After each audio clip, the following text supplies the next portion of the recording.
Bom, o que vimos sexta-feira e a semana passada tratou das estruturas aditivas, né?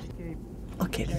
Bom, apesar da adição e da subtração não sejam considerados como operações numéricas fáceis, quando a gente observar a resolução de problemas que se resolvem com subtrações e adições, a situação é muito mais delicada, porque intervém não só a composição de duas partes e de um todo, ou a transformação do estado inicial, mas também a busca, a procura de um estado final e, portanto, temos que inverter a composição e a decomposição de transformações positivas ou negativas e, de repente, imediatamente, estamos encontrando algumas dificuldades que seriam resolvidas rapidamente pela álgebra dos adultos, né?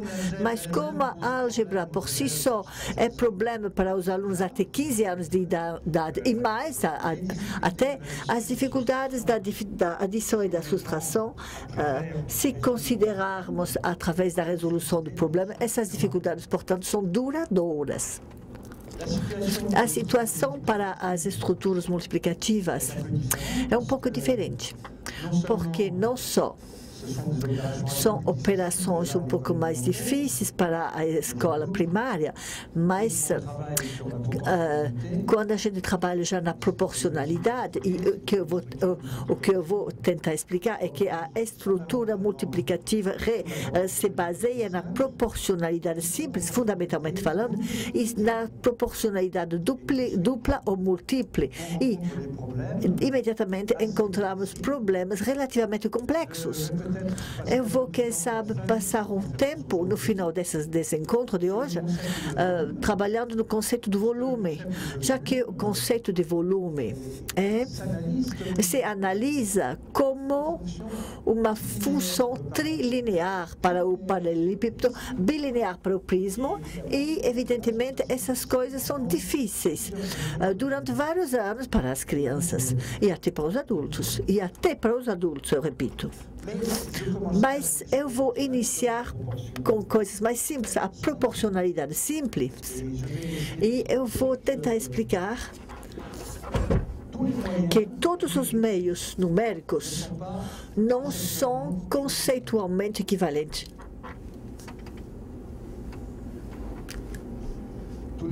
Todos os meios numéricos não são conceitualmente equivalentes. Isso significa que, por exemplo, a multiplicação não é necessariamente comutativa para as crianças, se considerarmos a resolução dos problemas.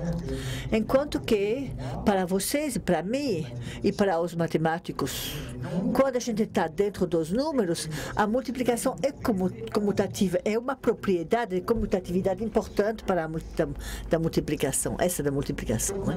Portanto, percebemos nesse assunto a distinção entre os números e as operações com números e o raciocínio nas grandezas ou nas quantidades. E, principalmente, eu tenho que introduzir a análise dimensional. O fato que as grandezas e quantidades têm dimensões e que essas dimensões são muito importantes para as crianças. Trabalhar só com números é uma redução conceitual, que temos o direito de praticar a um certo nível, tá? Temos o direito de trabalhar com a teoria dos grupos, o grupo dos antirrelativos, o grupo dos números racionais, etc. Mas, se observar os problemas da vida, os problemas profissionais, a que a multiplicação e a divisão fornecem soluções e respostas, então eu não posso esquecer a ideia que essas grandezas, as quantidades têm dimensões e que têm pesados nas dificuldades que as crianças encontram.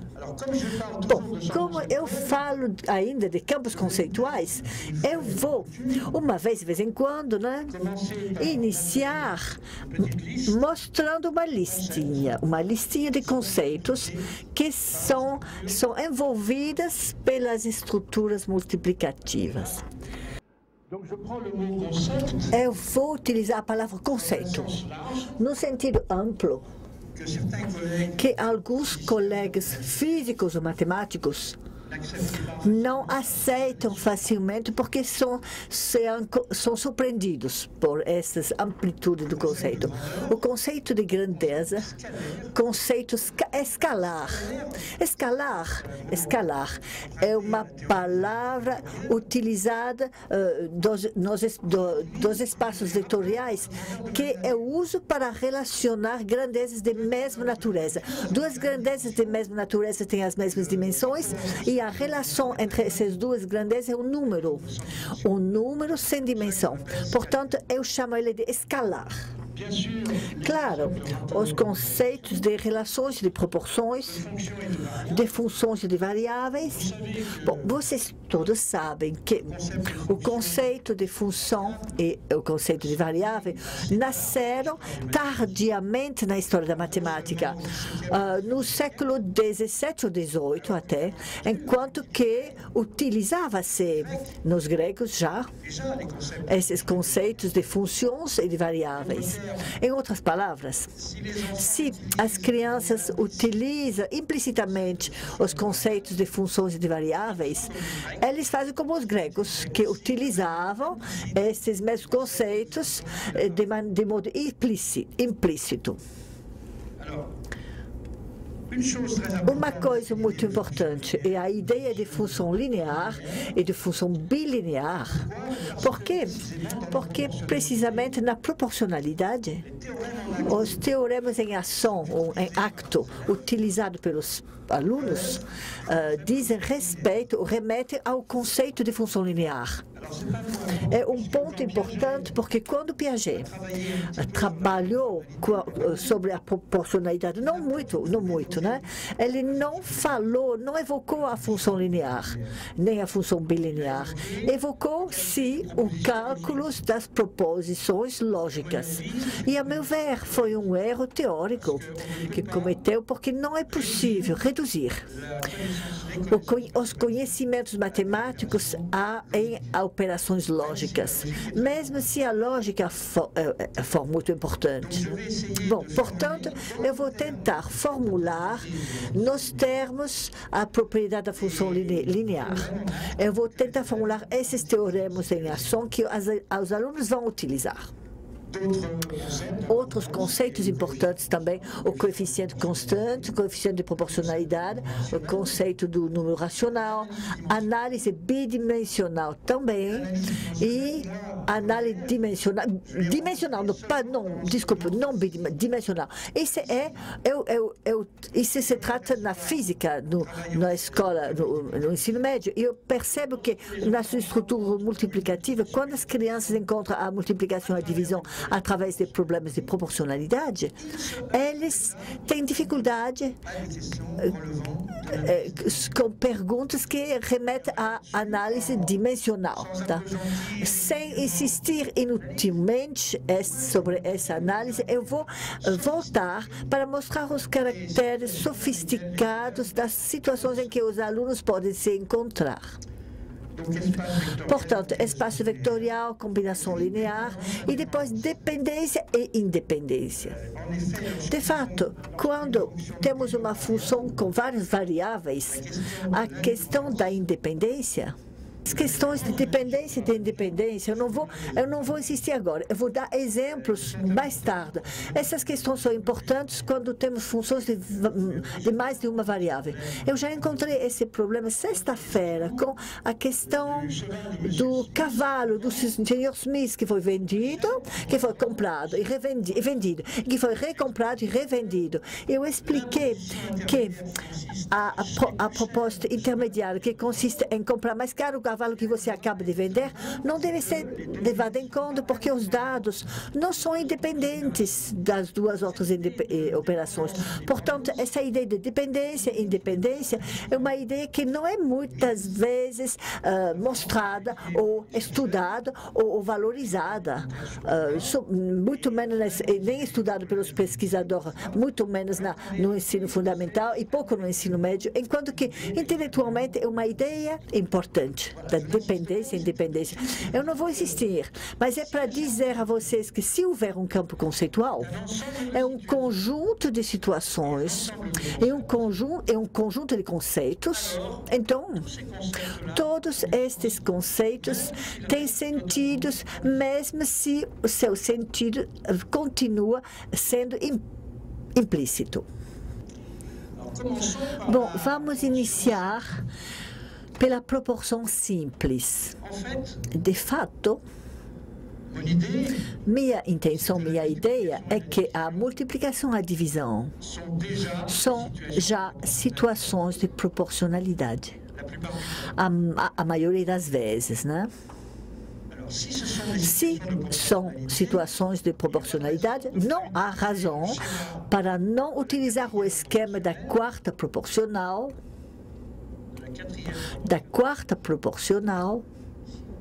abaixo, né? Aqui embaixo. Vocês podem ver aqui a quarta proporcional, que vai explicar o que é a multiplicação e as duas divisões. A partição e a cotição. De fato, tem nesses 4 termos da proporcional. Na multiplicação tem acima à esquerda.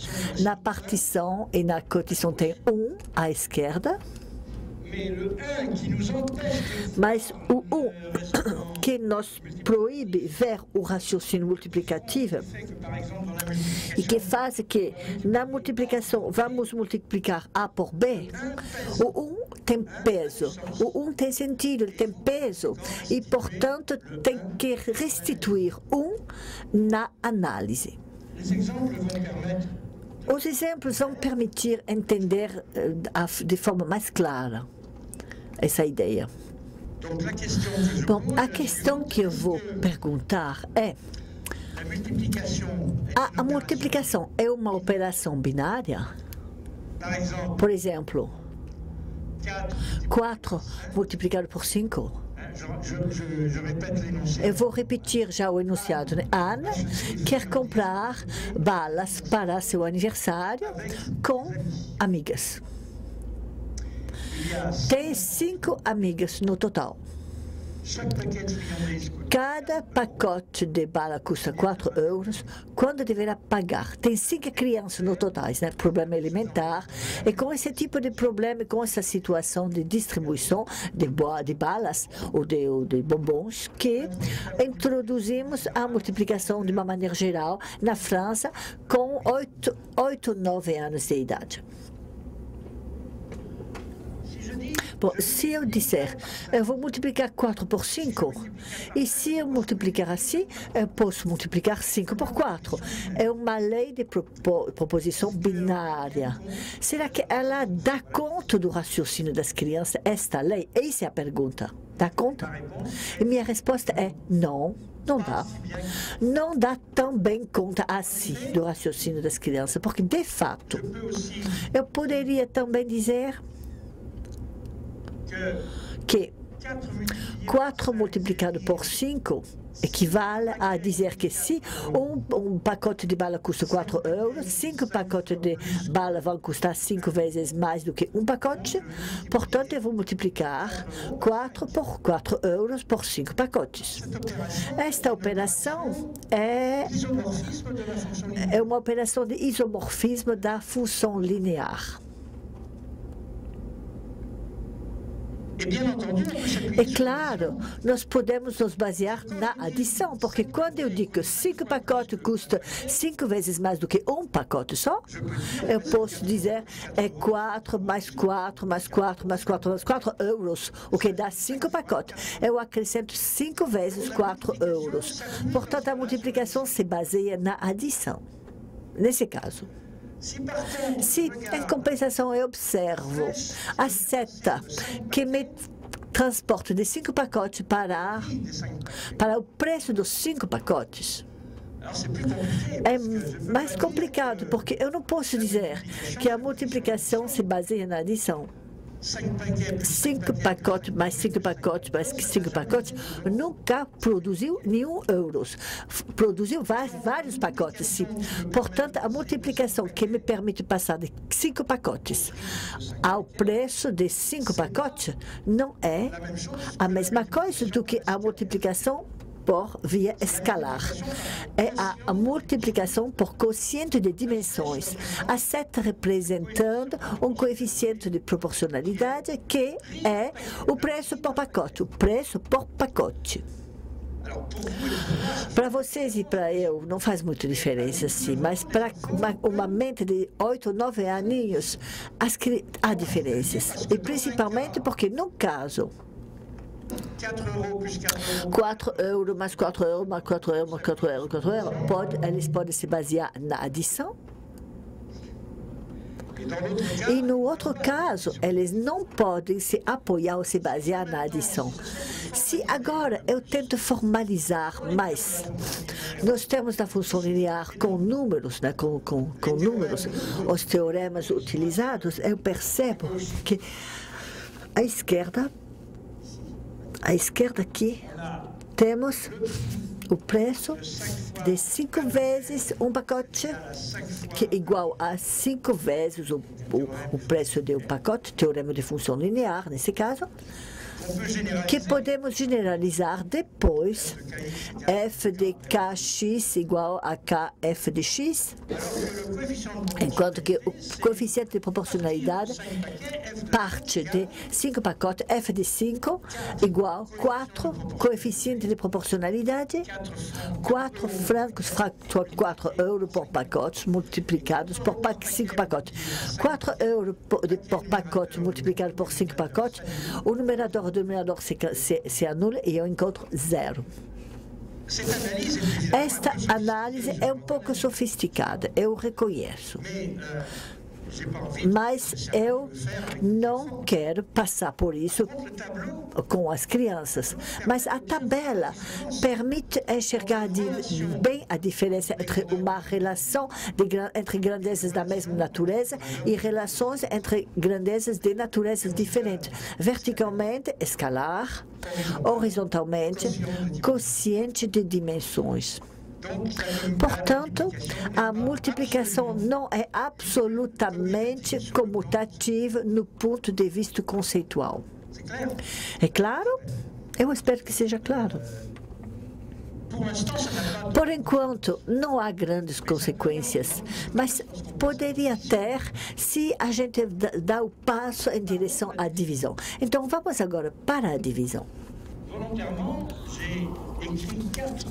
Voluntariamente, eu escrevi 4 probleminhas de divisão, que são, evidentemente, fácil de resolver até no final da escola fundamental, mas que precisam de reflexão.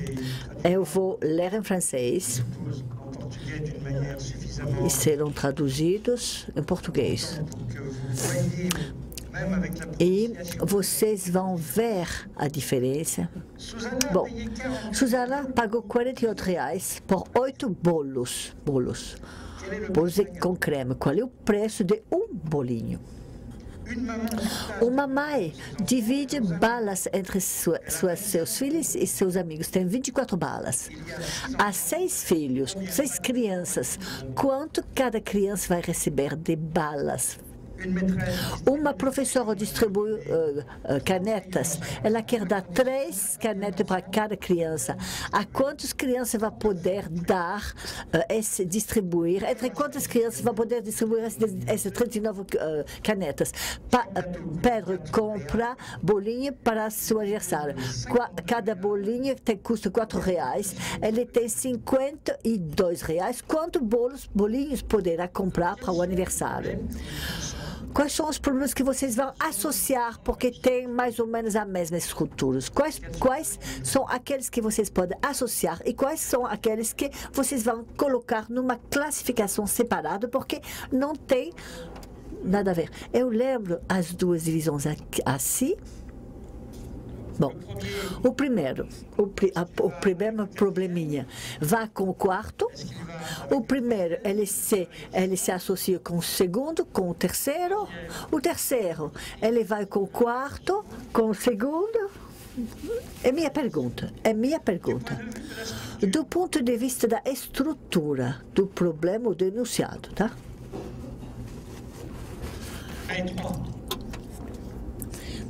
A sugestão é de 1 e 3. Não casam, não. 2 e 3? Sim. Sim, 2 e 3. Por quê? Porque é uma partilha, uma partição. E do ponto de vista da estrutura, das grandezas, é 1 e 2, não é isso, não. É 1 e 2 e 3 e 4. 1 e 2 vão juntos, 3 e 4 juntos também. Bom, eu vou explicar por que eu fiz essa partição.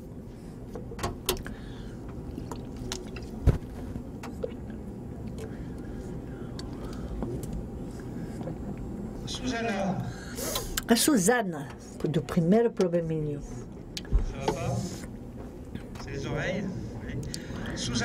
Susana, que pagou R$48 e que comprou 8 bolinhos.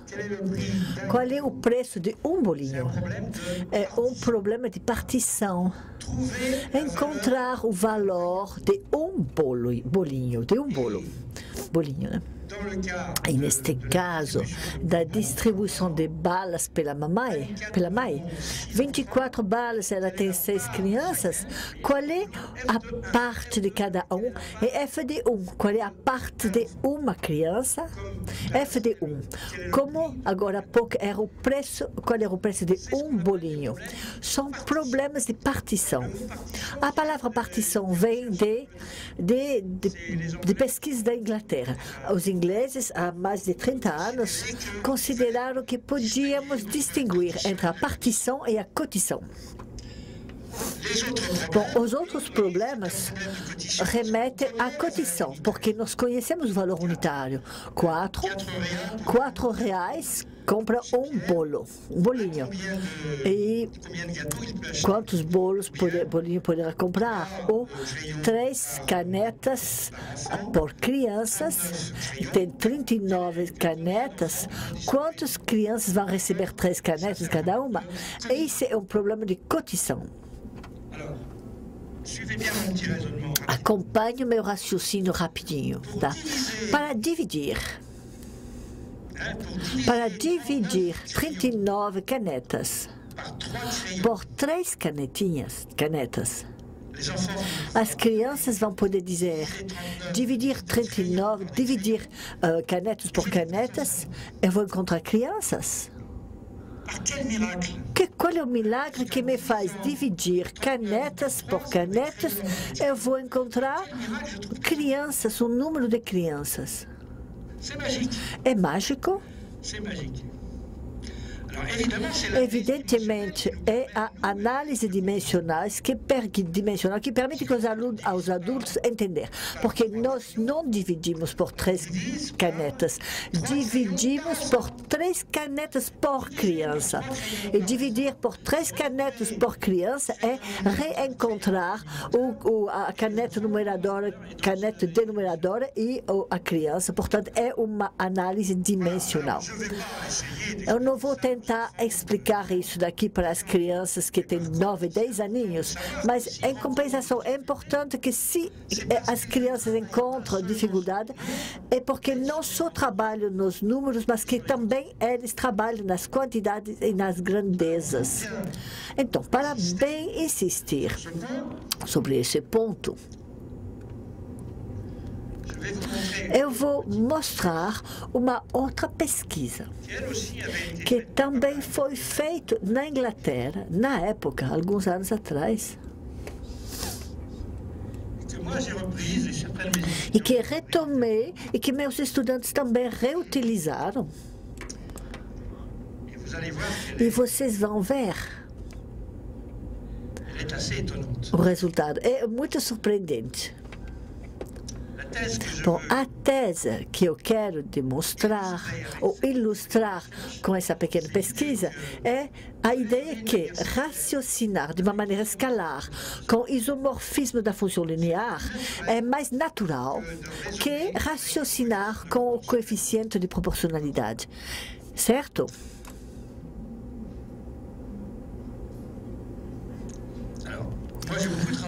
Eu trabalhei muito na construção civil, porque eu comprei uma casa velha. Eu tive que renová-la, uma casa antiga, com concreto, com pedra, com madeira, com tudo. Fazer isolação do telhado, do solto, etc.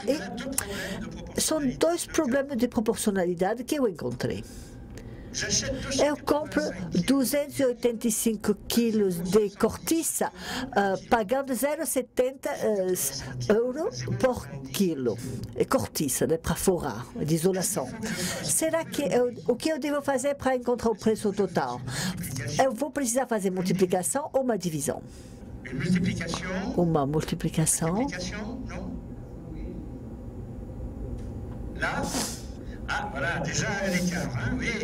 Aqui tem uma diferença, todo mundo não concorda. Eu vou repetir.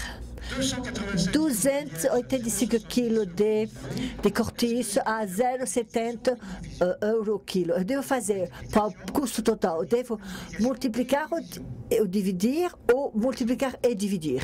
E os outros, o que acham os outros? Se eu fizer a experiência, né, com adultos, com alunos de 14 anos, nós vamos encontrar muitas respostas. É a multiplicação com certeza. E depois eu vou perguntar o segundo problema. Sempre na minha casa, né, que eu estou renovando, eu compro 0,70 toneladas de concreto a 285 euros por tonelada. Para calcular o custo, eu devo fazer uma multiplicação ou uma divisão? O pessoal não tem certeza de nada.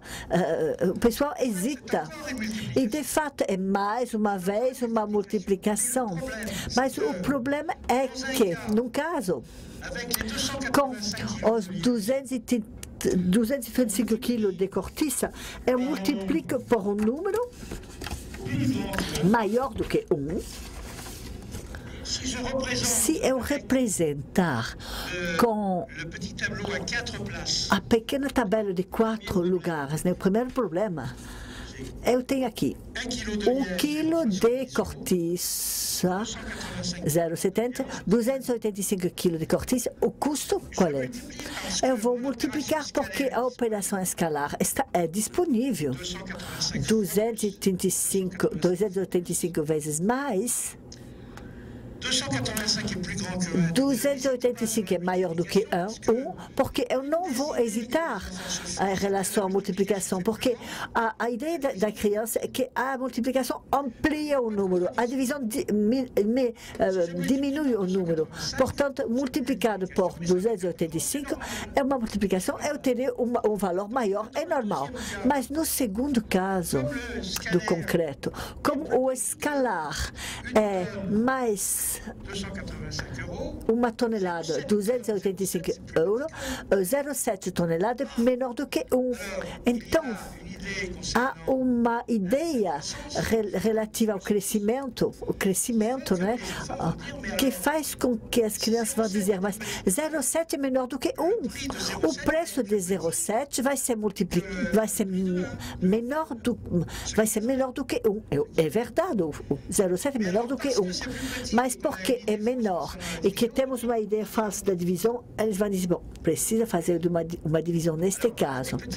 São pequenos exemplos que mostram de que ponto nossa maneira de pensar problemas, inclusive problemas de proporcionalidade, é falsa, é perturbada pelas grandezas numéricas e pelo fato de ser partição ou cotição, de divisão ou multiplicação, multiplicado por um escalar ou por um coeficiente de o escalar ou proporcionalidade, né?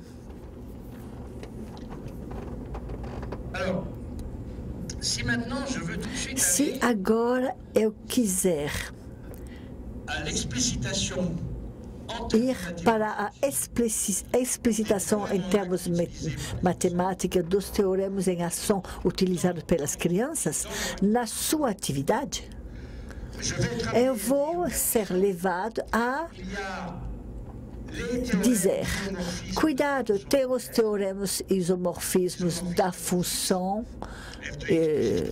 teorema aditivo, né? Essas duas fórmulas, o isomorfismo aditivo multiplicativo, f de n vezes x igual a n f de x, o que eu utilizei agora há pouco para o escalar, né? 5 bolinhos é 5 vezes mais do que um bolinho só. E claro, tem a decomposição linear. Estamos aqui à frente de um resultado interessante. Não se ensina a decomposição linear na escola fundamental. E, apesar de tudo, tem crianças que utilizam para resolver problemas de proporcionalidade. Eles utilizam uma composição linear de esquerda para poder reproduzi-la à direita. E vocês podem ver que o que as crianças fazem de modo inteligente vai além do que lhe foi ensinado. Nós não ensinamos a decomposição linear, mas as crianças naturalmente a fazem quando os números o permitem. E eu vou dar um exemplo. Casos particulares é quando temos um no cantinho e podemos utilizar o coeficiente de proporcionalidade. Não devemos negar a importância do coeficiente de proporcionalidade.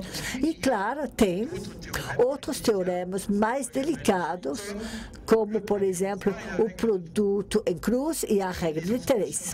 Mas as crianças não estão muito felizes com a regra de 3. Eu já expliquei o primeiro dia, mas eu vou voltar sobre esta regra de 3.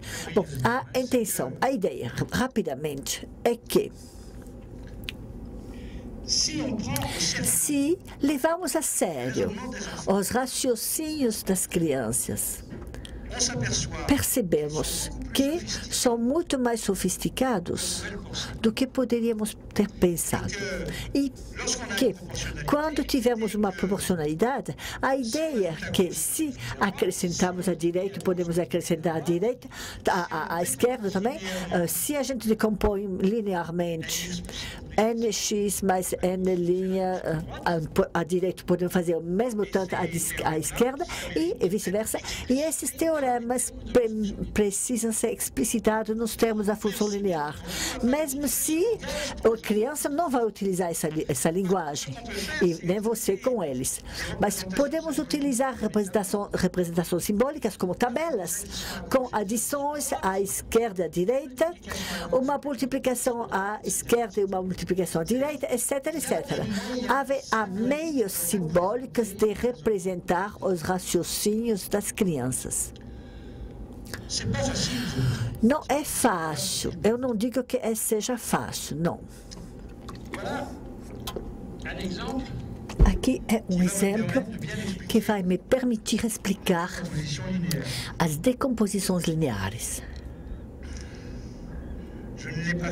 Eu não o fiz em preto e branco, esse exemplo. Eu não o tenho em preto e branco. Bom, é uma história que eu vou contar, que foi coletado, um protocolo coletado em Orléans, 30 anos atrás, cidade de Orléans, com André Roucher e outros colegas. O trem rápido que vai de Paris para Bordeaux. atravessa a cidade de Orléans. Duas crianças que foram visitar seus avós e as avós ofereceram cronômetros. Um cronômetro. Então, eles vão medindo o tempo com o cronômetro. O tempo entre duas estações. E eles tiram uma primeira medida. Precisa de 16 minutos para fazer 40 quilômetros entre duas estações que eles conhecem bem. Mas depois, eles tiram mais uma outra medição. Eles encontram 36 minutos. E qual é a distância entre essas duas estações? 16 minutos para fazer 40 quilômetros e 36 minutos para fazer quantos quilômetros? Bom, as crianças poderiam aplicar uma regra de 3. Não o fazem. E principalmente porque a regra de 3 se baseia no produto em cruz. E o produto em cruz seria multiplicado 40 por 36. E nós não temos chance, não temos motivos para multiplicar 40 por 36. Bom, qual é o raciocínio que podemos observar? É importante. As crianças estão tentando se aproximar do 36. 2 vezes 16 é 32. Falta alguma coisa. Para chegar a 36, precisa... Para 40 tem que acrescentar 4. E 4 é o quarto de 16.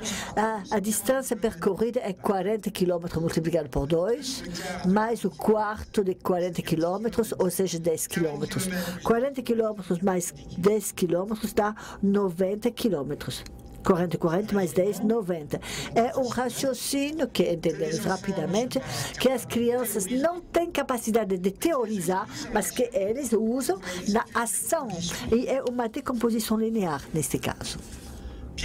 Claro, o fato que 36 e 16 sejam dois números que podemos aproximar, 16 e 36, 32, e 32 para 36 mais 4, ajuda muito as crianças, esses cálculos. Mas eu poderia dizer, se eles raciocinavam unicamente no ponto de vista numérico, então eles poderiam dizer 16, 16, 32, para chegar a 40, falta 8. 8 é a metade de 16. Portanto, 16 e 16. 40, mais a metade de 40, 20, mais a metade de 16, desculpa, 8 e não 4. Ou seja, seria a metade de 40. Ai. Desculpa. Eu tô mal. Mas a ideia é que a decomposição horizontal, 32 mais 8, não é fácil de fazer, porque adicionar minutos nunca deu quilômetros. E o fato de ter quilômetros à direita e minutos à esquerda impede essa decomposição numérica pelas crianças, enquanto que verticalmente decompor 36 minutos em 16, 2 vezes 6 minutos mais o quarto de 16 minutos é possível, e nós reproduzimos do outro lado. É claro que a multiplicação pode ser feita com grandeza de natureza diferente, mas a adição e a subtração não. Ora, na decomposição linear, há ao mesmo tempo multiplicação e adições. E é porque há adições que a propriedade do isomorfismo vence sobre a propriedade do coeficiente de proporcionalidade. Prevalece sobre a propriedade do coeficiente de proporcionalidade. Prevalece. Bom, eu vou continuar. Tudo isso não é muito difícil. Eu vou eu falei, o primeiro dia da produção de trigo numa fazenda da região da Beauce. E eu mostrei, estou lembrando o enunciado, né? Não é o exemplo, mas unicamente a estrutura do problema, né? Tratava-se de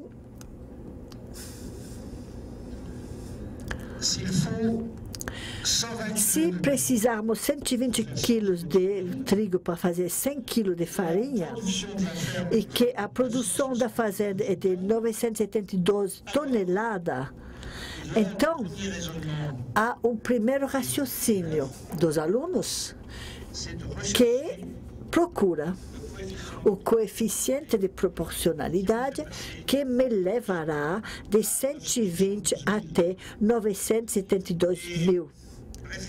E reflete um pouquinho, não é nada evidente, não é evidente comparar e procurar a relação entre duas grandezas tão diferentes. 972 toneladas é grande, 120 quilos é pequeno e dá para dominar.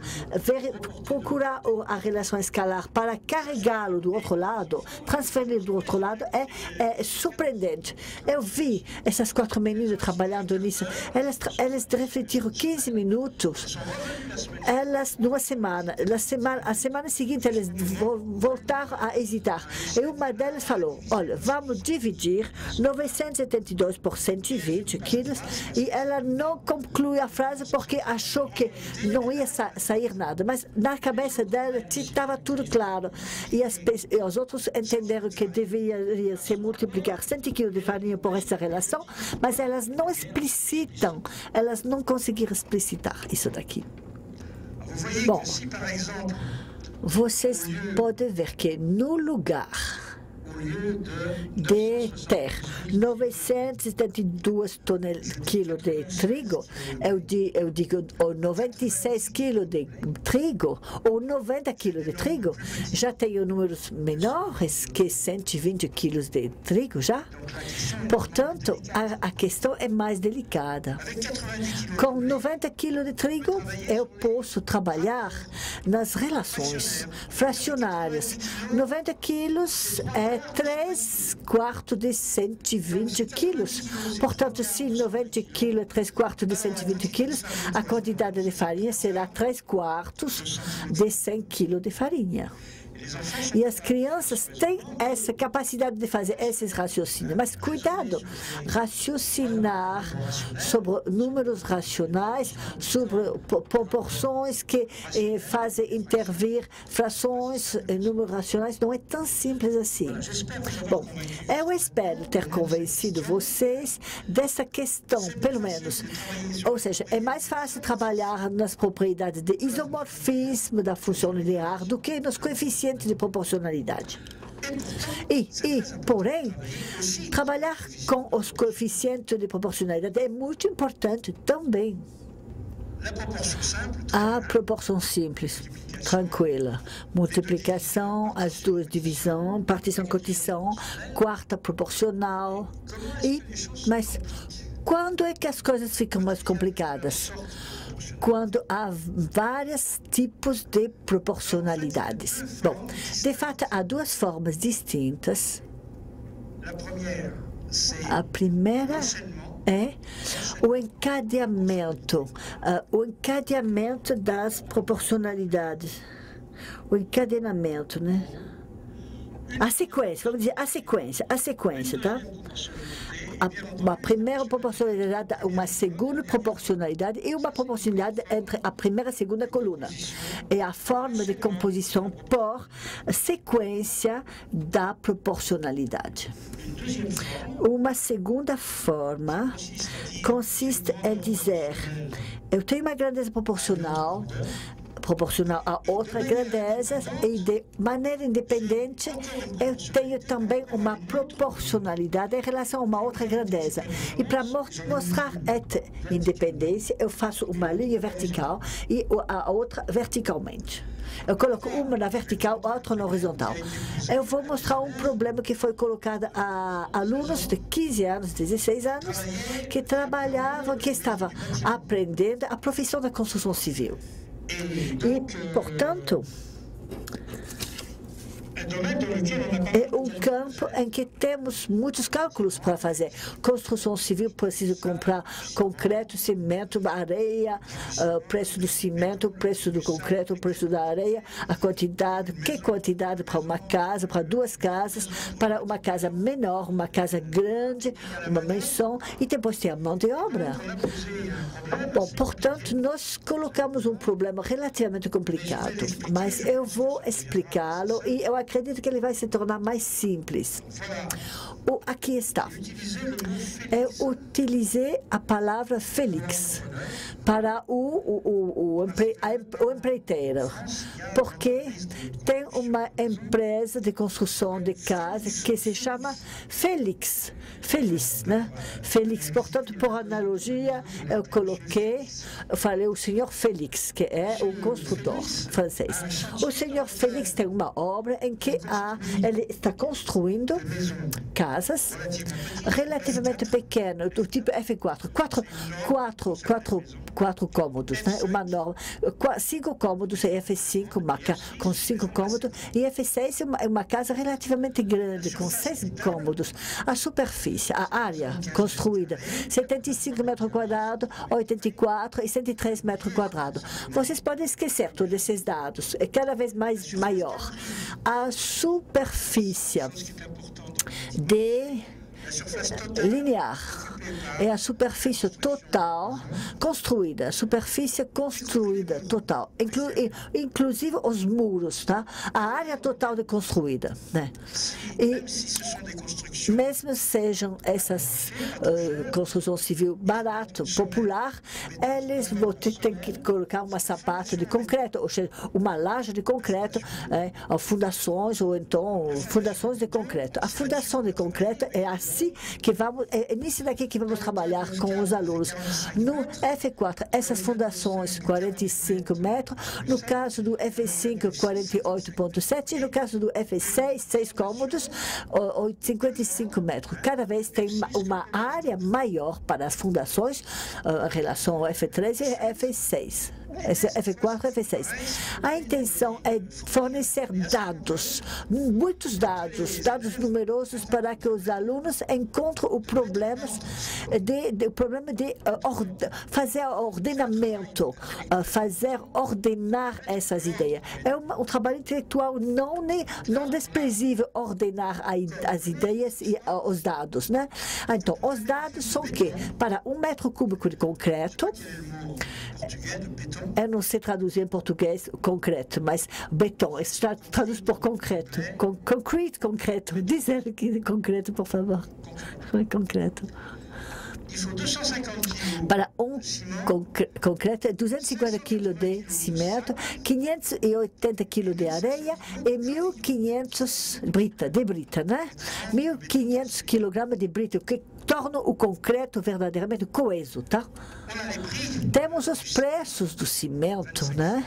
Para 1 metro cúbico, o preço 25 o quilo de cimento, 40 francos a tonelada de areia e 43 francos a tonelada de brita, pedra britada, né? Bom, falamos em francos porque era a moeda antes do euro, diz ele, tá? E pedimos para as crianças escrever perguntas que tenham sentido em relação a todos esses dados. E escreve suas perguntas sem fazer cálculo nenhum. Não faça cálculo. Ordena as questões, as perguntas e faça uma classificação das perguntas com coisas proporcionais e interligadas umas a outras. Porque o preço do cimento é proporcional à quantidade de concreto, à quantidade de areia, à quantidade de brita, etc, etc. Bom, e é proporcional também a fundação, a sapato da casa, né? Bom, o volume tem 3 dimensões e aqui estamos no volume, mas se tivermos uma fundação com uma secção constante, o comprimento é uma medida suficiente. O comprimento da sapato da fundação é suficiente, porque a secção é constante. Portanto, nós vamos medir medir os volumes com o comprimento. É outra coisa do que eu vou mostrar agora há pouco e que diz respeito ao problema sobre o conceito de volume, né? Bom, esse daqui eu vou separar, porque nós vamos voltar sobre essas questões e essas perguntas que os alunos tiveram que formular. Bom, é isso que deu. Quando, depois dos alunos refletirem, eu estava observando 3 alunos. E surgiu um fenômeno interessante. O aluno A, que chamava Alain, podia formular uma pergunta. O aluno B formulava outra pergunta. Como aproximar essas duas perguntas? O José formulava também uma pergunta e ele não se dava conta que era a mesma pergunta do Alain, mas formulada de outra maneira. Não é tão fácil para as crianças identificar a mesma pergunta com 2 formulações diferentes. Eu fecho a parêntese. Tá? Então, pedimos às crianças classificar numa tabela os dados e as perguntas. Por exemplo, podemos ler aqui que a brita custa 43 francos por tonelada, por 1000 quilos. O cimento custa 25 francos ou 50 quilos. E depois encontramos perguntas do tipo G. Quanto cimento precisamos colocar para 1 tonelada de areia? E o F. Quantos cimentos preciso? Porque há 385 metros de fundações, de sapato de fundações, né? E quantos de areia, quanto de brita para essa superfície de fundações. Todas essas perguntas são colocadas na tabela, na lousa, para ser classificadas umas em relação a outras. E você vê que na formulação de uma pergunta há 2 referências. A referência ao tipo de grandeza, a brita, o cimento, o preço da areia também, o comprimento da fundação, da sapato de fundação, e depois a referência da outra grandeza que se relaciona com a questão. Por exemplo, agora eu falei 40 euros para 1000 quilos de areia. Bom, o G é qual é o preço, qual é a quantidade de cimento que precisamos para produzir para 1000 quilos de areia. Que quantidade de cimento vertical para 1000 quilos de areia? Que quantidade de cimento para 1000 quilos de areia? Não é tão difícil assim, mas não deixe de ser um trabalho sobre a linguagem que acompanha o trabalho sobre a matemática. Vocês me acompanham, né? É bom raciocinar como um matemático, é bom fazer cálculos, mas também o fato de poder expressar em palavras as perguntas, os dados e os raciocínios é muito importante também. Portanto, há todo esse trabalho com os alunos de uma escola profissional que vai fazer pedreiros e desenhistas industriais da construção civil. E quando a gente faz pesquisa neste campo, somos um pouco provocador, né? Provocamos. E a provocação nossa consistiu em complicar a vida dos alunos, fornecendo mais informações, mais dados. Bom, eu vou ler em francês. O senhor Félix avalia o custo médio das armações de ferro a 350 francos para 1 metro cúbico de concreto. Para Para a mão de obra, ele se baseia no fato em que, em média, 2 operários produzem 18 metros lineares de fundações, porque nós medimos a sapato de fundação em seu comprimento. 18 metros de fundações num dia de 8 horas. Ou seja, tem as formas de concreto, tem armações e o concreto. A mão de obra custa, com os encargos sociais, a um custo horário de 48 francos. Vocês vão me dizer que custa barato essa mão de obra, mas é um dado que remonta a 40 anos atrás. Hoje seria 4 vezes mais, tá? Essa mão de obra, tá?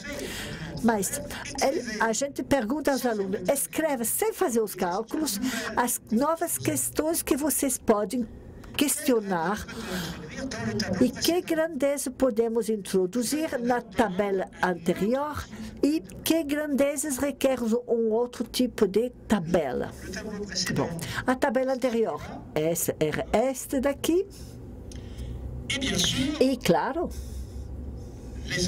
os alunos vão tentar colocar novas perguntas nessa mesma tabela, notadamente o que diz respeito ao custo da mão de obra, ou seja, quanto vai custar construir um F5, ou 5 cômodos, né? Uma casa de 5 cômodos com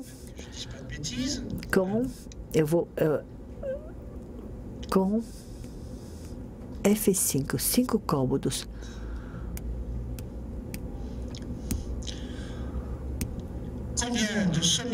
Quanta fundação será produzida em 5 dias com 10 operários? E quantos dias para 1.400 metros de concreto com 10 operários? Bom, cada vez há uma tripla referência ao concreto. Quanto concreto? Desculpa. Quantos dias para 1.400 metros de linear de fundações com 10 operários? Observem, operários em cima. Os dados fornecidos e as perguntas formuladas estão numa tabela com 2 entradas, uma entrada vertical e outra horizontal. Horizontal, operários, 1, 2, 3, 10 operários. Verticalmente são os dias de trabalhados, 5 dias, 7 dias, uma semana de trabalho e 12 dias.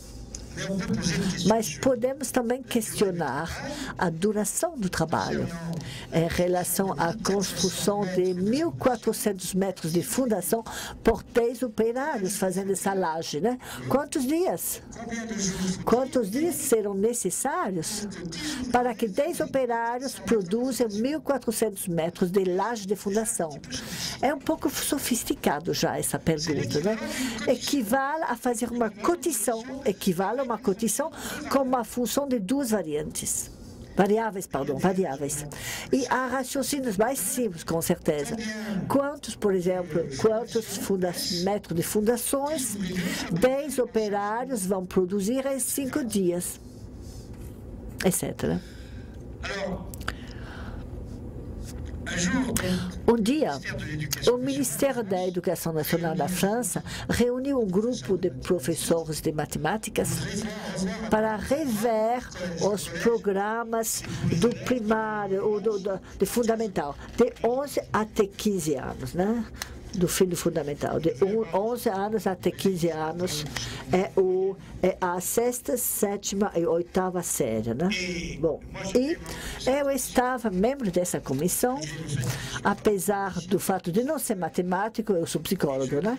E eu falei, mas deveríamos introduzir as funções com 2 variáveis, para as superfícies, para os volumes, para os problemas de consumo em relação ao tempo e no número de pessoas.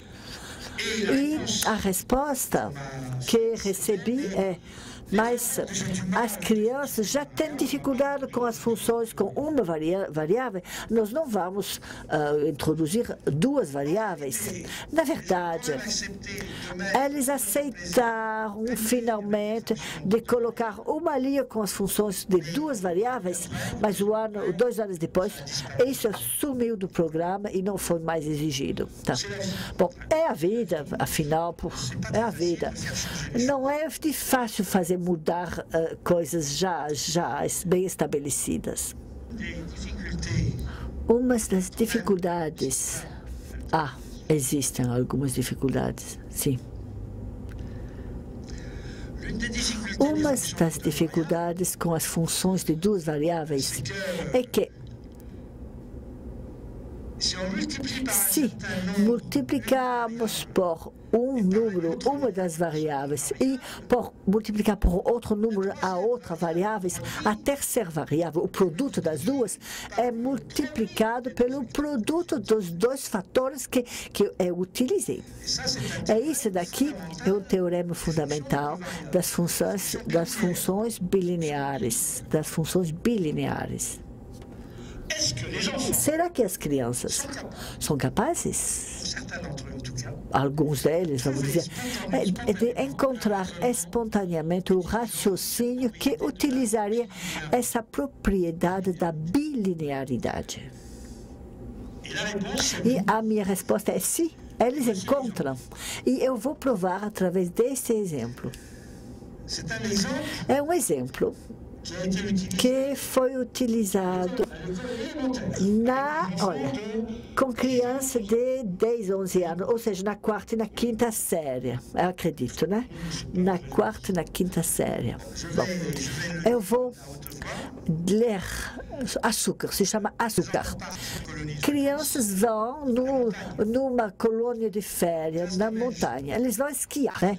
É um dos privilégios que algumas crianças tiveram na França, é de poder sair da cidade com os professores numa pensão na montanha para esquiar, mas tendo aulas também. Portanto, essa viagem é preparada ativamente pela classe e reúnem uma documentação para saber quantas batatas precisam levar, quantos pães, quanto açúcar, quanto leite precisa para abastecer a turma durante este mês. E as crianças são muito ativas, é uma maneira muito ativa de fazer matemática com eles. E, a um certo momento, a pergunta foi formulada assim: se temos que contar com 3,5 kg para 10 crianças durante 7 dias, 3,5 kg de açúcar para 10 crianças durante 7 dias, quanto precisamos levar de açúcar para a nossa classe? Se nós ficarmos na montanha 4 semanas e com 50 crianças, 3,5 kg de açúcar para 10 crianças durante 7 dias, e quanto açúcar para 50 crianças que vão ficar 27 ou 28 dias? Uma pergunta bem difícil. Portanto, as crianças, eles têm 10 anos, 11 anos, né? Eles raciocinam, brigam, multiplicam por 5, multiplicar, divide, calculamos quanto é o consumo de açúcar de uma criança, de açúcar por... Olha, tudo está sendo colocado, mas não havia uma resposta. E de repente uma criança falou, é fácil. Ele falou assim, exatamente com as suas palavras: 5 vezes, 4 vezes mais dá 20 vezes mais. 50 crianças é 5 vezes mais do que 10 crianças. 28 dias é 4 vezes mais, 4 vezes 5 dias. 5 vezes mais e 4 vezes mais dá 5 vezes mais. Esse é um grande raciocínio que faz intervir as funções bilineares. Eu vou escrever esse raciocínio. E para escrever para as crianças, porque a criança que tem essa ideia, ele não tem condições de explicitar a ideia. Ele encontrou a resposta, mas necessariamente ele não consegue explicitar seu raciocínio. Primeiro ponto. As outras crianças não tem meio de entender por que o colega no fundo da classe não explicitou, não explicou e por que chegou a essa 5 vezes mais e 4 vezes mais dá 5 vezes mais. A ideia é utilizar uma representação simbólica que permite entender. Aqui estamos. A ideia é esta.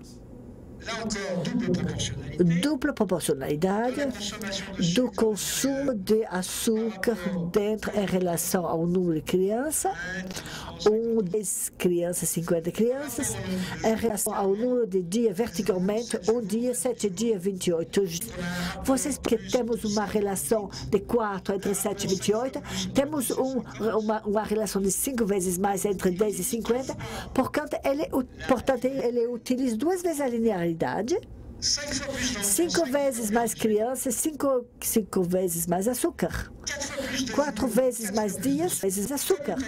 E comutatividade, diagrama comutativo, 4 vezes 5 dá 20 vezes mais. Se eu quiser colocar numa forma algébrica essa formulação, como a gente coloca a superfície do retângulo?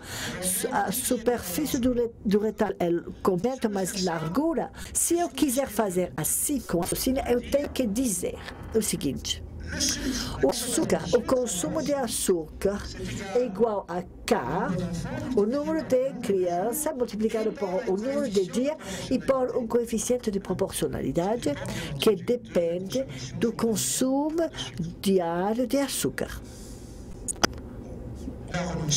Nós abandonamos essa fórmula com as crianças, mas essa fórmula muitas vezes utilizada na física. Na física temos sempre fórmula desse tipo, de um produto, de um quociente, e é muito útil porque podemos utilizar rapidamente, mas há problemas de leitura, e eu vou falar disso mais tarde. Tá? Bom, nesse caso particular, o que é importante é que a criança consiga descobrir que o consumo de açúcar é proporcional ao número de crianças e ao número de dias, enquanto que essas duas variáveis são grandezas independentes uma da outra. A ideia é isso, porque são independentes que podemos multiplicar 5 vezes mais, 4 vezes mais, 20 vezes mais. E a criança tem 10, 11 anos e ninguém ensinou nada a elas. Portanto, nos problemas de proporcionalidade, são difíceis esses problemas de proporcionalidade. Eu não falei que estava fácil, né? Não vão pensar isso, mas sempre há intuições que permitem dar um passo para frente. E aqui podemos falar da bilinearidade sem pronunciar a palavra bilinearidade e sem ir até o fim das propriedades da bilinearidade. Olha, nós ficamos muito felizes de ver essa criança, de descobrir que 4 vezes mais, 5 vezes mais dava 20 vezes mais, apesar de ele não explicitar o raciocínio.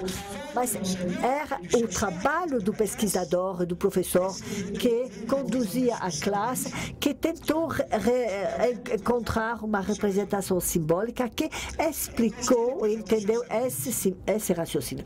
Falando de representação simbólica, eu quero dizer que utilizando as propriedades do plano e principalmente o fato que a direção horizontal e a direção vertical são independentes uma da outra, e é possível através disso mostrar que a grande variável que é o consumo de açúcar é proporcional ao mesmo tempo ao número de crianças, quando a duração é constante, na mesma linha, e proporcional também ao número de dias, quando o número de crianças resta constante na mesma coluna. Portanto, a leitura útil desse tipo de representação é utilizado nas dimensões espaciais e principalmente através das linhas e das colunas.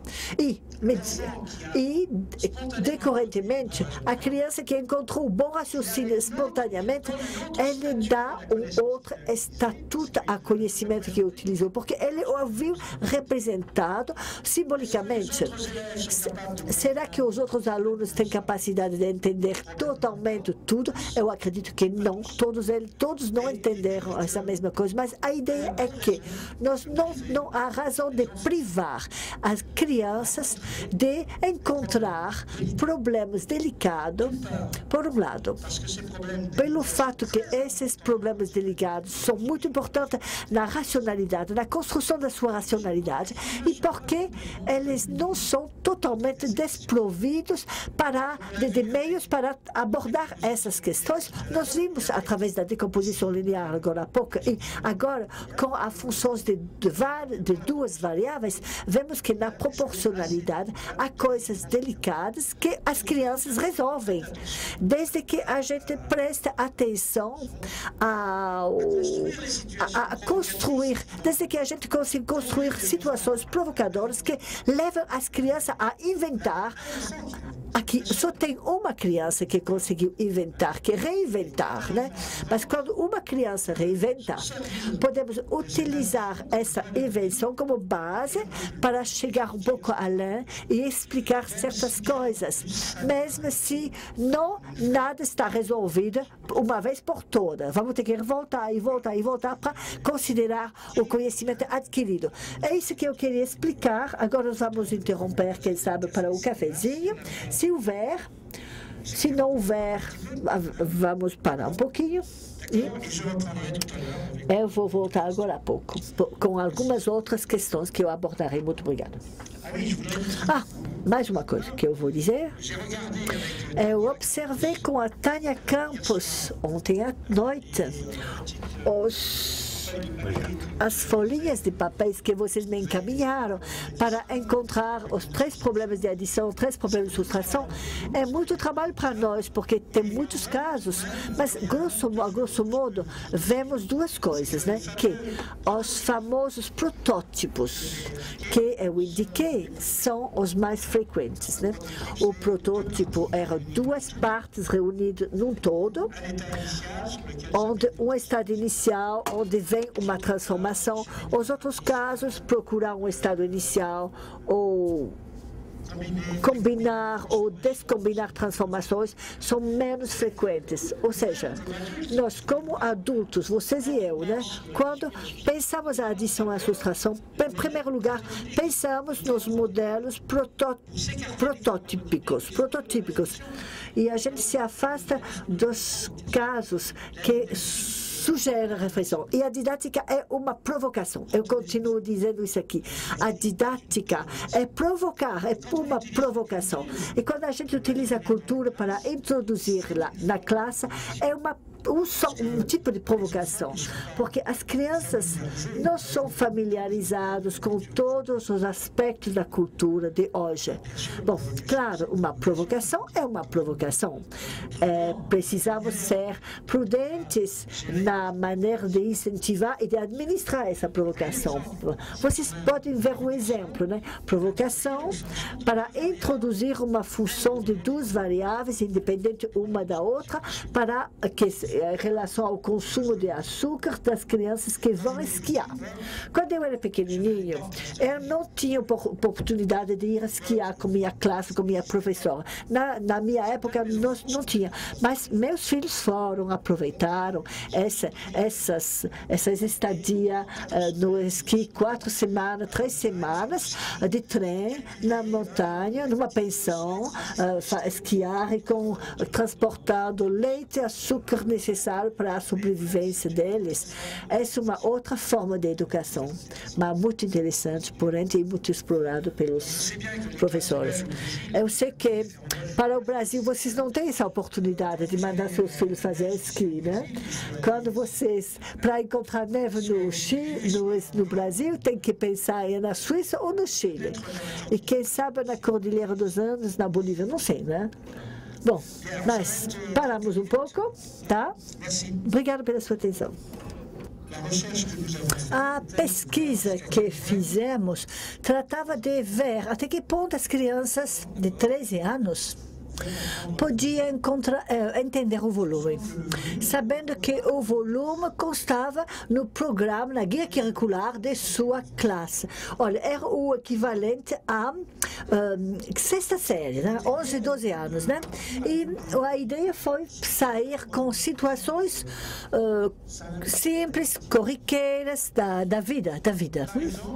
Ou seja, nós colocamos um pacote, uma caixa de 29 centímetros de comprimento, de 17 centímetros de altura e de 20 centímetros de largura. E perguntamos para as crianças quantas água precisamos, se essa caixa fosse um aquário, quantos litros precisaríamos para enchê-la lá. E de modo surpreendente, as crianças fazem muitas coisas diferentes, muitas operações. A mais simples foi medir a altura com uma reguinha, 17 centímetros. 17 decilitros. Nenhuma informação sobre a largura, nem comprimento. Não. Perguntamos, como que você decidiu? Porque se fosse litro, seria demais. Então, eu falei decilitro, centímetro, decilitro. Mas a ideia de tirar informações necessárias sobre a altura e o comprimento e a largura não passou pela cabeça dela. Uma outra solução foi acrescentar, somar largura, comprimento e altura. Portanto, uma visão perimétrica do volume. E quando a gente pergunta às crianças o que é para você o volume, eles vão fazer gestos. Eles vão mostrar no cantinho da sala com os braços um metro por um metro. Ou seja, há uma confusão neles entre volume e lugar ocupado e espaço ocupado mesmo, como uma escala, uma escala. Uma escada é como uma escala, diz ele. Bom, certas crianças vão responder através de uma superfície. Eles vão multiplicar o comprimento pela largura e esquecer da altura. E nós fomos levados a observar as crianças de 12 até 15 anos, ou seja, uma visão perimétrica do volume, ou então visão de área do volume, ou então uma visão volumétrica do volume, tá? Bom, o resultado é surpreendente, porque até com 15 anos de idade, assim, no primeiro do ensino médio, enquanto que eles tinham estudado o volume 2 anos antes, eles continuam tendo ideias falsas sobre o volume, errôneas sobre o volume, né? E depois nós nos perguntamos, éramos numa sala de classe e questionamos qual é o volume dessa sala, para ver se pensar o volume estando dentro ou estando fora, como no caso do aquário. Será que é a mesma coisa? Faz uma diferença o volume que você está dentro, o volume que você vê de fora. Nós não encontramos coisas novas. Novamente, vimos os alunos pegar uma dimensão e contentar-se com uma dimensão para avaliar o volume da peça ou do cômodo. Eles usam a altura, preferencialmente 2,50 m. Eles dizem, seja que a gente responde 2,5 litros, não, 2,5 litros, 2,5 metros cúbicos, sim, por que não? Eles respondem 2,5 metros cúbicos, esse cômodo, essa sala. Bom, a ideia vai ser reencontrada amanhã quando eu vou trazer os protocolos, né? Okay. Ou seja, quando se trata de pegar informações, eles não pegam toda a informação necessária, eles só pegam uma parte da informação para chegar ao resultado. No caso particular, é só a altura para conhecer o volume de um cômodo, de uma sala de aula. Bom, utilizamos outras experiências também com esses mesmos alunos e, principalmente, perguntamos fazer o pavimento de uma estrada. Ah, não, de uma caixa. Uma pequena caixa. Desse volume que ele mostrou, não? Portanto, a gente dá uma caixa com uma certa altura, um certo comprimento e com peças paralelepípedicas, para que eles tenham uma ideia do lugar que certos paralelepípedos ocupam. Lá eles estão mais à vontade com o volume quando se trata de fazer a pavimentação do fundo da caixa, tá? Mas estranhamente, constatamos incidentes que não deixam de ser interessantes. Por exemplo, 2 alunos que eu estava observando estão brigando pelo fato de uma aluna dizer tem 12 pequenos quadradinhos no comprimento, tem 6 na largura e tem 8 quadradinhos na altura. Eles viram a fórmula do paralelepípedo. Mas a amiguinha dessa menina que contou 12 paralelepípedos na altura, no comprimento, etc., ela falou, faz o cálculo, quanto dá? E a outra vai multiplicar 11 por 6 e por 8. Ou seja, ela não lembrou o número de 12 que forneceu a colega. E a explicação é que, quando elas estavam brigando entre si, ela falou assim, olha, mas o paralelepípedo do canto não se pode contar 2 vezes. Se a gente já conta um paralelepípedo para medir o comprimento e de um para outro paralelepípedo para medir a altura, nós não podemos contar ele 2 vezes, e nem para a altura. Ela não percebe que os paralelepípedos são usados para medir a largura e olha, isso daqui eu chamo isso de uma contradição entre uma concepção unidimensional do volume, ou seja, uma concepção em que se mede um volume com outro volume, e uma concepção tridimensional do volume em que a gente mede o volume com informação sobre o comprimento, a largura e a altura. Vocês estão captando o problema? A concepção unidimensional do volume, quantos paralelepípedos eu posso colocar na minha caixa, é uma ideia fácil de entender para as crianças, mas uma vez que eles entenderam a ideia, não se pode facilmente passar para uma concepção tridimensional do volume, do produto, do comprimento pela largura, pela altura. É isso que chamamos de o incidente crítico do cúbico do cantinho. Incidente crítico do cubo do cantinho. Nós não percebemos isso sempre no diálogo das crianças, mas há sempre uma hesitação, um pequeno rastro de hesitação em contar 2 ou 3 vezes o mesmo pequeno cubinho do canto que é utilizado 1 ou 2 ou 3 vezes, né? O volume é uma grandeza que podemos medir diretamente. Por exemplo, suponhamos que eu tenho uma chaleira inglesa, não? Onde eu posso colocar 6 xícaras que cabe 6 xícaras de chá. Eu tenho outra chaleira francesa, dessa vez, onde cabem 4 xícaras de chá. Quanto que eu posso servir de xícara de chá, meus amigos? 10 xícaras? É uma concepção unidimensional do volume. E a gente tem, claro, com os centímetros, decímetros e os litros, os decálitros e hectolitros, temos uma medição direta do volume, em volume, com unidades de volume. Quando a gente passa para a fórmula do paralelepípedo retângulo ou do prisma, é outra coisa, porque a informação é dada em comprimentos.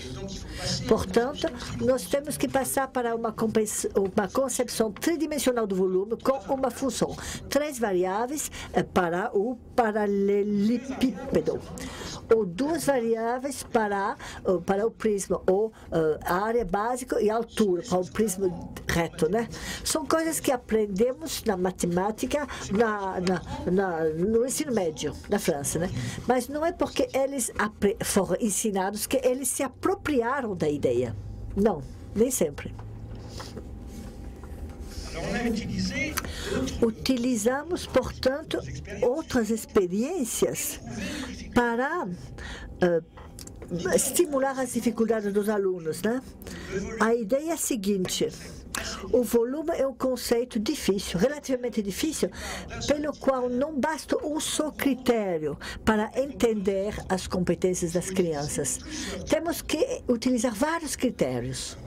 Bom, um dos critérios utilizados consistiu justamente em tentar utilizar as relações entre grandezas, comprimentos, para tentar avaliar as relações entre os volumes. Bom, a pergunta foi a seguinte: o senhor Dupont tem 2 aquários.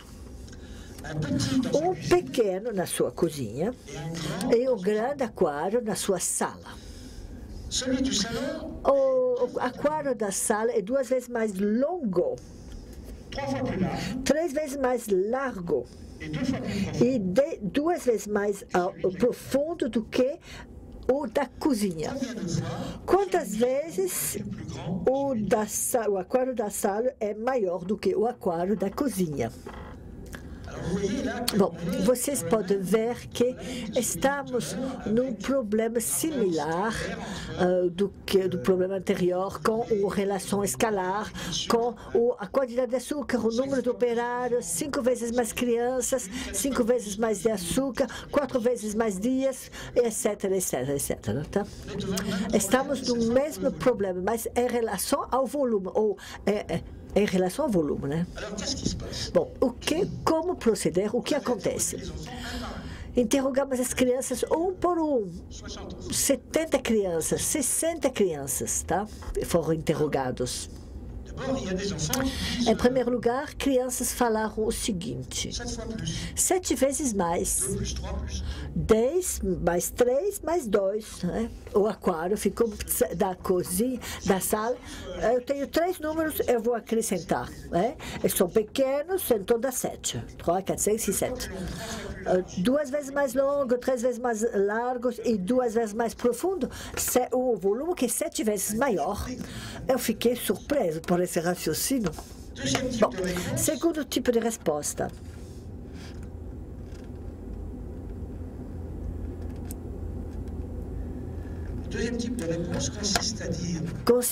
O segundo tipo de resposta consistiu em dizer 2 vezes 3 mais 2, multiplicado por 2, dá 2,5. O volume é 2 vezes e meio maior no aquário da sala do que o aquário da cozinha. Ou seja, eles fazem uma média entre as relações de dimensões.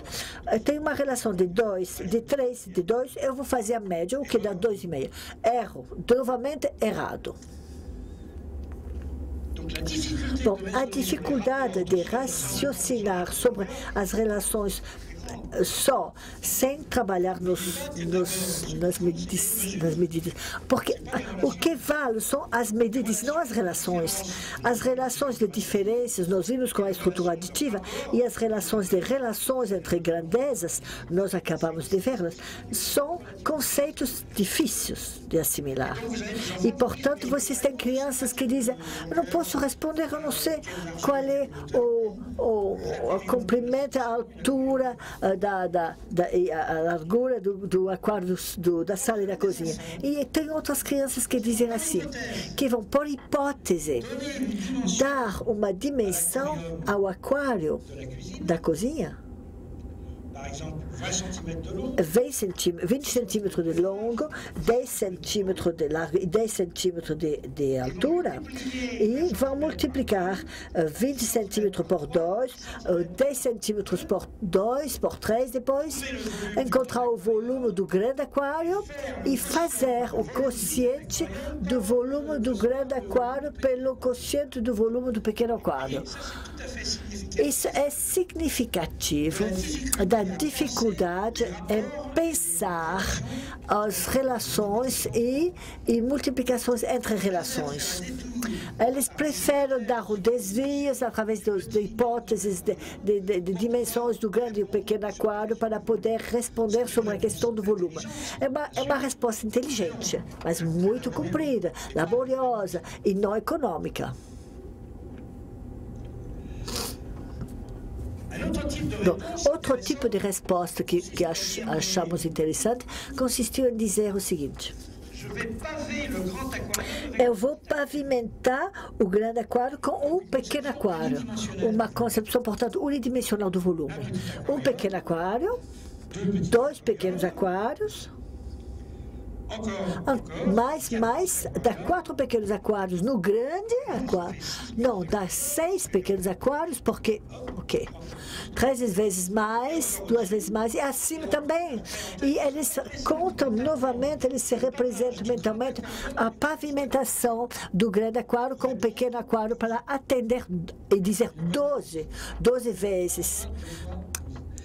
2 vezes, 3 vezes, 2 vezes, dá 12 vezes maior. Olha, o raciocínio que eu evidenciei agora há pouco para o açúcar, com essa criança que fala 4 vezes mais, 5 vezes mais, etc., dá 20 vezes mais. Esse raciocínio é excepcional. É excepcional. As crianças, até com 13, 14 anos de idade, acham que eles têm que fazer hipóteses sobre as dimensões dos aquários ou até pavimentar o grande aquário com o número de pequenos aquários necessários. Portanto, o raciocínio sobre relações é difícil. E é por isso que nós vamos tratar disso na didática. A didática não é feita só para ajudar as crianças a dominar o que já entendem. A didática é feita para provocar com questões, com perguntas que não são evidentes, como aquele que acabo de enunciar. Bom, portanto, utilizamos um outro sistema que consistia em dizer: eu vou fazer um pequeno L, um L minúsculo, 3 cúbicos no comprimento e 3 na largura. Eu vou fazer um pequeno L com cubinhos, né? 3 na altura e 2 na base.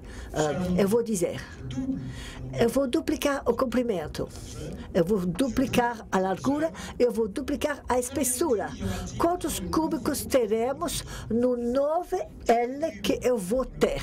4 cúbicos no L, eu vou duplicar a espessura, duplicar a comprimento e duplicar a largura. Quanto cubo vai ter um novo L? 2 vezes 2 dá 8. 8 vezes mais. Se tiver 4 cubinhos no L, haverá 32, 3 vezes 8, 32 no grande L. Nós estamos numa concepção unidimensional, porque se trata de cubos, né? Com um objeto que é possível decompor em paralelepípedos. Nós podemos decompor o grande ramo, o pequeno ramo, em paralelepípedos. Mas, uma vez mais, há uma pequena dificuldade, e que novamente tem o cubinho do cantinho. O cubo do cantinho, ele faz parte do comprimento, ele faz parte da largura. Será que eu tenho o direito de multiplicar por 2 e por 2 depois? Ou esse cubinho do canto, novamente? A decomposição de uma forma que pode ser decomposta, a decomposição em 2 ramos largura e comprimento, com um pequeno cubo que pertence ao cantinho, a geometria atrapalha o raciocínio volume. Vocês entenderam? Portanto,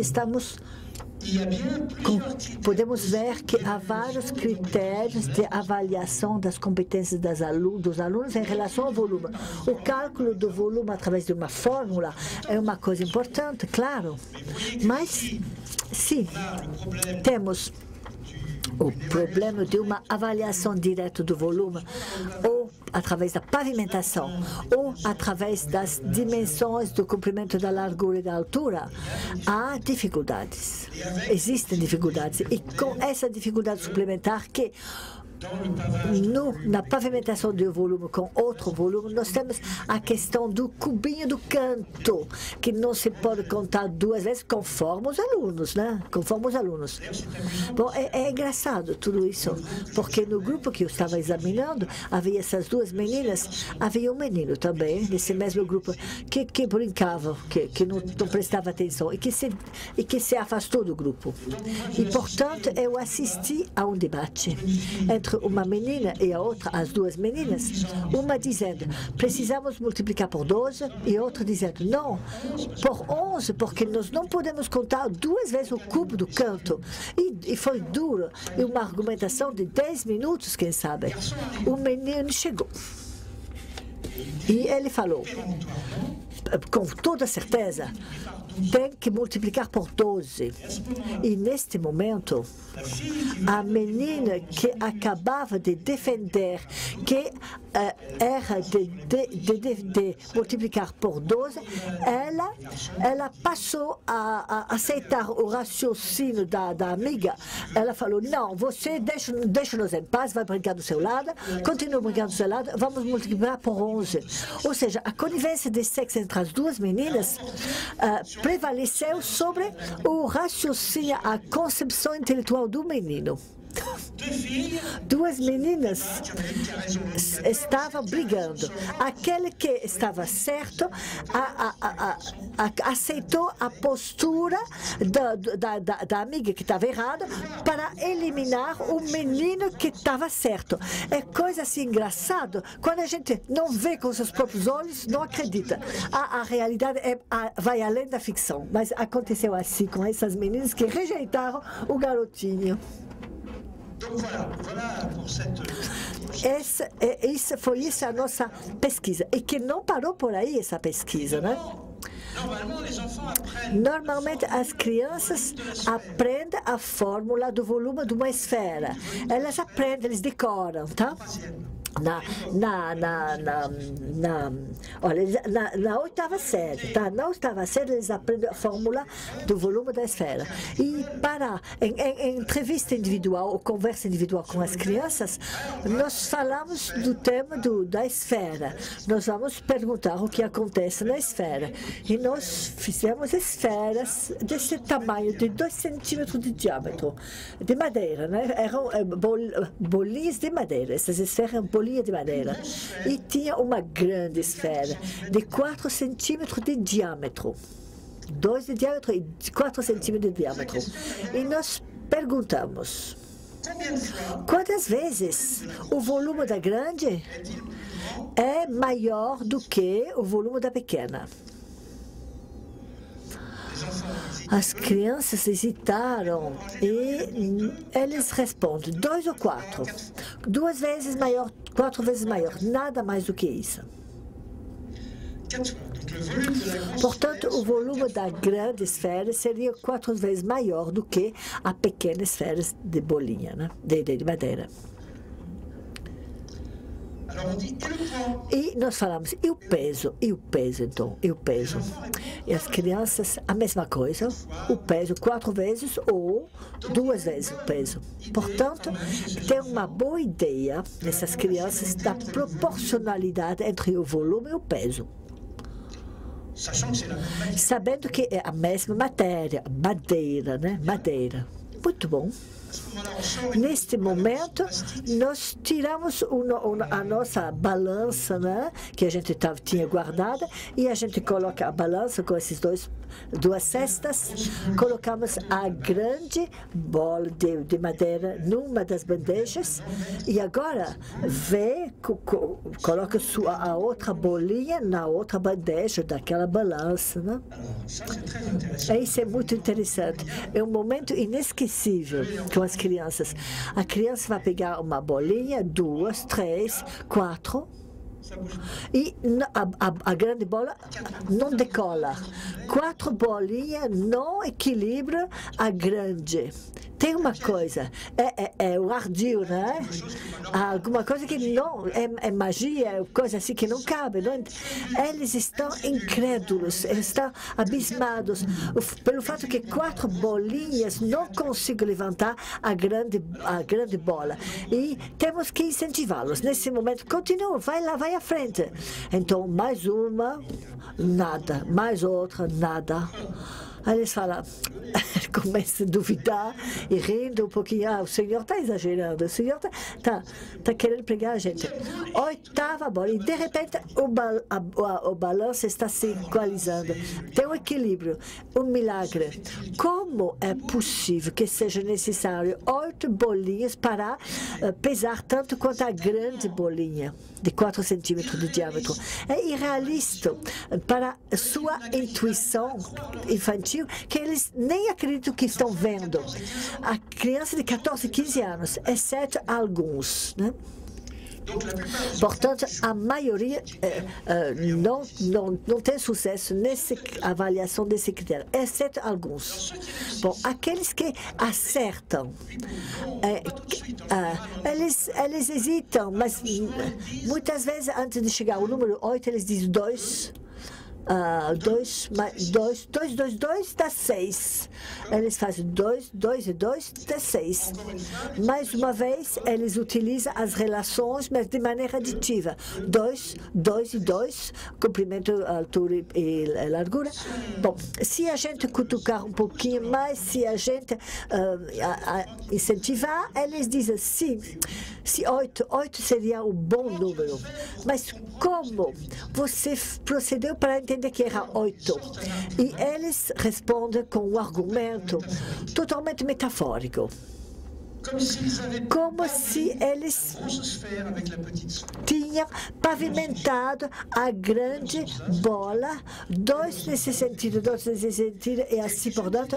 Eles utilizam a metáfora do cubo para aplicar à esfera.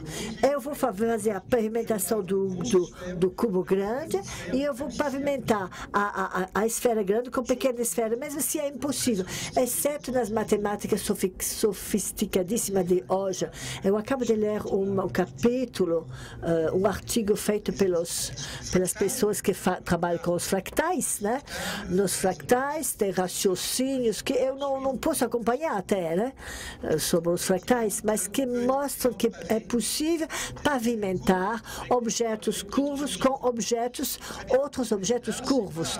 Mas as crianças não estão fazendo a matemática dos fractais, mas utilizam a metáfora do cubo para entender a relação entre uma esfera de 4 centímetros de diâmetro e esferas de 2 centímetros de diâmetro. Vocês podem ver que se eu utilizo os critérios de quanta água eu posso colocar no meu aquário, qual é a medida que eu preciso utilizar para calcular o volume da sala de aula, quanto paralelepípedos eu preciso para fazer um L 2 vezes maior do que o L inicial, etc, etc, etc.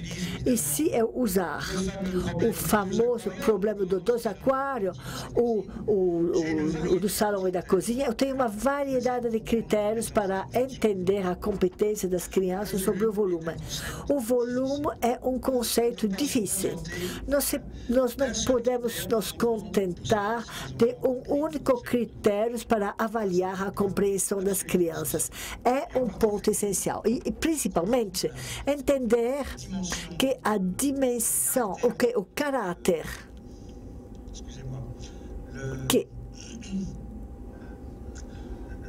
Entender o caráter trilinear do volume do paralelepípedo é essencial. Daí a importância que tem de introduzir essas ideias de função linear, bilinear, trilinear no ensino a partir do início do ensino médio. Muito bem. E a fórmula? Então, uma das questões que foi levantada é se essa conceitualização do volume for difícil, será que com a fórmula poderemos ajudar as crianças a entender as propriedades do volume de uma maneira suficiente? No limite, é uma pergunta que cabe também na álgebra, porque a álgebra utiliza algumas fórmulas. A fórmula não é essencial da álgebra. Eu vou tentar falar um pouquinho da álgebra, né? Sexta-feira. Amanhã eu queria falar essencialmente da colocação dos dados numéricos ou quase numérico numa reta. Vamos trabalhar nos protocolos, mas vamos passar tempo sobre esse caso porque leva a uma teoria importante. Quais são as propriedades do significante que representa que tipo de propriedade do significado? Qual é a relação entre os signos, os símbolos e os conceitos que tentamos representar? Essa questão cabe às fórmulas também. Quando eu escrevo aqui, por exemplo, V igual SH é o volume do prisma, o prisma reto, a área básica S, a altura H, e o volume é o produto da superfície da área básica pela altura. Muito bom. Será que isso vai ajudar as crianças? Que operação de pensamento que devem realizar para entender essa fórmula? Que operações? Bom, mais uma vez, temos que considerar que há vários critérios de compreensão. O primeiro critério de compreensão seria, bom, eu tenho um meio de utilizar a fórmula para calcular o volume. É utilização direta, calcular o volume, se eu conhecer a altura e a área básica e a base, né? Muito bem, é a única. É só isso que pedimos aos alunos. O volume está no programa do segundo ano do ensino médio e praticamente só queremos isso daqui. Para calcular o volume, precisamos conhecer a área de base e na altura. Mas o segundo nível de compreensão trataria da utilização indireta da fórmula. Para calcular a altura de água que vai subir numa cisterna prismática, por exemplo, né? no recipiente, numa cisterna ou no caminhão-pipa, prismático. 3 metros cúbicos e a área básica é igual a 1 metro quadrado e 50. A utilização indireta da fórmula seria para calcular a altura, eu tenho que conhecer o volume e a área básica e que eu divido o volume pela área básica. Ou então, para calcular a área básica, se eu tiver um certo espaço, eu quero saber qual é o volume que eu preciso para essa. Se eu quiser calcular a área básica, eu tenho que conhecer o volume e a altura e dividir a altura pelo volume. Essa é uma utilização indireta da fórmula. É muito rara. É muito rara essa utilização indireta, na França, pelo menos. Nos manuais, né? Mas nós observamos 10 manuais de matemática. Na França, há muitos livros ou há muitas cartilhas de matemática para que o professor possa estar à vontade escolhendo o seu manual que ele gosta mais. E a maioria dessas cartilhas ou manuais tem uma concepção literal da fórmula do volume, seja para calcular o volume direto ou, de vez em quando, para calcular a altura ou a área básica. Mas há uma outra leitura da fórmula, dessa mesma fórmula, é uma leitura bidimensional. Trata-se de dizer o seguinte: há uma dupla proporcionalidade do volume em relação à área básica quando a altura é constante e em relação à altura quando a área básica é constante. O volume é proporcional à área básica quando a altura é proporcional. Portanto, o volume é proporcional ao produto. É muito complicado essa formulação. Não se trata de uma conceitualização fácil. Ora, é uma conceitualização essencial. A razão da fórmula é precisamente o fato de que o volume é proporcional à área básica quando a altura é constante e vice-versa. Pardon. Je vais trop vite. No século XVIII, quando nós não tínhamos um sistema métrico disponível, podíamos calcular o volume com informações sobre a altura e sobre a área básica, enquanto que as medições de comprimento e as medições de áreas não eram diretamente compatíveis com as medições de volume. Na Inglaterra, que era um país particularmente reticente à modernização de seu sistema métrico, que não tem o mesmo que a França, eles faziam isso muito bem com medições que não tinham interligação entre si, como o sistema métrico, mas eles utilizavam essa propriedade também, ou seja, o volume é proporcional à área básica quando a altura é constante e à altura quando a área básica é constante. Bom, é uma coisa muito difícil de ser assimilada pelas crianças. Mas quando observamos e analisamos 10 manuais ou 12 manuais, nós encontramos um desses manuais sobre os 12 livros que explicava essa questão da bilinearidade. A palavra bilinear não era utilizada, mas eles explicavam que o volume era proporcional à área básica, proporcional à altura, e que a área básica e a altura eram grandezas independentes uma da outra. Ou seja, a proporcionalidade do volume em relação a cada uma dessas grandezas era independentes uma da outra.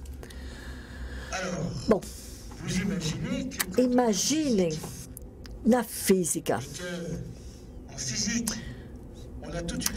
Na física temos várias fórmulas desse tipo, como por exemplo, W igual a RI, o cálculo da energia, ou o cálculo da resistência, da intensidade na eletricidade.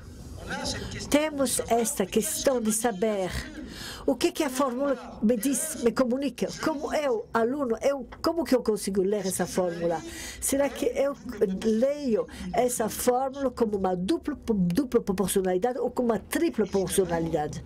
Evidentemente, a maioria das vezes, nós não contestamos de utilizar a fórmula diretamente ou utilizamos uma utilização indireta, procuramos, como eu fiz, procurando a altura, quando a gente conhece o volume e a área básica. Bom, portanto, há muito trabalho a ser feito. Há muitas coisas, experimentações a serem feitas. Tem muita coisa a fazer. O padeiro, ele vai virando seu pão, etc., numa tábua. E antes de colocar seu pão no forno, ele vai trabalhar massa. E nós também temos muito trabalho a fazer. Ter trabalho na tábua é como o padeiro. Os didáticos têm muito que fazer para entender a um nível interessante os problemas de conceitualização dos alunos, ou que deveriam ser colocados aos alunos para estimular seu raciocínio com a questão do volume e a questão de fórmulas de física. Bom, vocês podem ver que entre um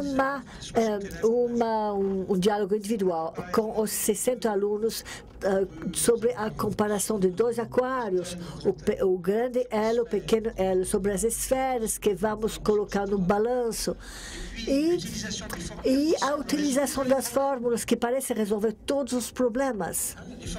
As fórmulas parecem resumir por si só o conjunto de todas as questões que podemos levantar. E é verdade, não deixa de ser verdade, mas desde que a leitura seja correta. Portanto, o fato de fornecer uma fórmula é uma coisa. O fato de organizar as atividades dos alunos para que saibam fazer uma boa leitura dessa fórmula é outra coisa. E é um problema de didática que não foi resolvido. E a questão não é só para a matemática, a química também. Eu estou vendo um colega que faz um mouse, que vai vender sua tese na química. É claro que toda uma série de utilização do simbolismo nas ciências, temos e precisamos conhecer não só a forma que toma o simbolismo, mas também a atividade da leitura desse simbolismo que permite interpretar esse simbolismo para poder resolver problemas. Bom, eu espero ter convencido você que as estruturas multiplicativas é a multiplicação e a divisão, mas não só, até na proporção simples, e que algumas propriedades que achamos sofisticadas, como a decomposição linear ou a composição de relações, são dificuldades reais, mas, ao mesmo tempo, compreensível pelos alunos que têm recursos intuitivos para resolver. Portanto, a situação não é desesperadora. A situação não é desesperadora, mas desde que tenhamos consciência dessas dificuldades e desde que oferecemos às crianças situações que permitem que eles permitem entender essas situações. Portanto, eu estava dizendo que o primeiro ato de mediação do professor é escolher as situações. E essa escolha se alimenta epistemologicamente através da disciplina e pela transformação porque passa essa epistemologia na aprendizagem dos alunos, aprendizagem pelos alunos. Eu agradeço. Se vocês têm perguntas, eu vou responder com todo prazer.